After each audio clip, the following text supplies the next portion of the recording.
Dragon Ball Super has been off the air for a depressing amount of time now. And with Toei Animation seemingly not wanting to create Dragon Ball content without Toriyama's script ideas, contributions, and consent, other than with Heroes, as to avoid another Dragon Ball GT train wreck, which, to be perfectly honest, we all understand. But of course now, we're left wondering what Dragon Ball has left to offer.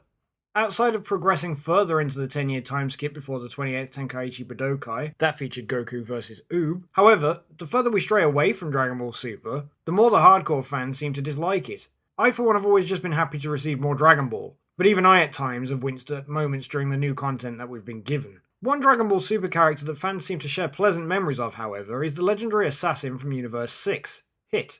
Now let's be fair, at face value, Hit isn't really anything special. He has limited personality, he doesn't really have a backstory or any motivation.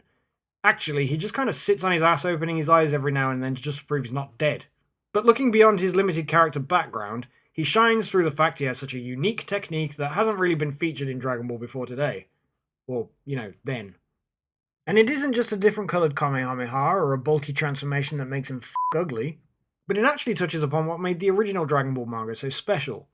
Because in the original series, it was less about power levels and strength and brute force, and more about abilities and techniques, which kept the side characters relevant and exciting throughout its original run.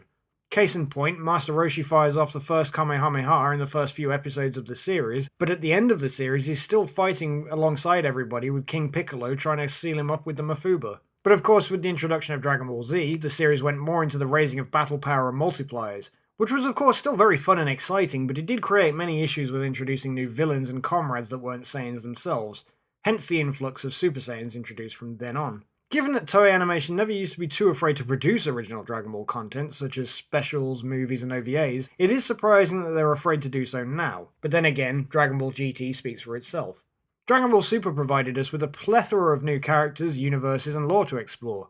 And even if Toriyama decided to sit in pole position for all new Dragon Ball content going forward, there is no conceivable way that the guy would be able to provide backstories, spin-offs, and the likes for every fan-adored character, situation, scenario, and or group, especially given how much he likes to procrastinate.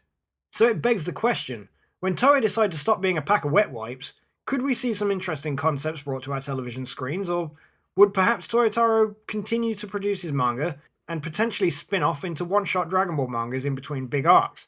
He's already proven that he likes to try and clear up previous plot holes from the series in his in-between arcs in his manga. If you do like the art in the thumbnail and you'd like to commission any Dragon Ball artwork for yourselves from myself, feel free to direct message me at King Kanji on Twitter for more info and pricing. Link is in the description section below. That being said, before we can get into a couple of ideas that they explore for their Hit origin story, let me know in the comments down below what origin stories or original video content that you'd be interested in seeing Toei and Toyotaro produce in the future. It could literally be anything, and if I like the idea I'll do a video covering the idea, I'll give you credit and a shout out, and I might produce some art for it as well.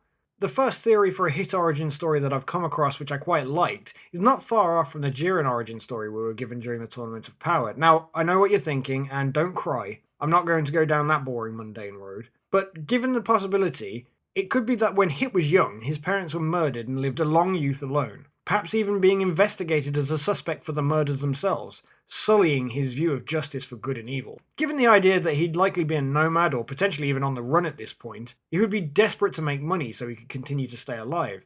But being so young, and evidently his race lives a long time, so you could imagine his youth would probably last a long period also, without brute strength on his side, he would literally have to devise a technique that could stop targets and assailants in their tracks. Thus the beginning of the story and the training montage of him developing his time skip, or Tokitabashi if you will. Here's where you'd have like a big time skip, no pun intended, and a flash forward through a few of his assassination jobs, watching his name and reputation become renowned all over the universe leading up to the final scene where he's approached by Vados and Champa for the Universe 6 tournament. There's other fan concepts and theories that I've read online, and a lot of them are just, well, let's be honest, they're tut.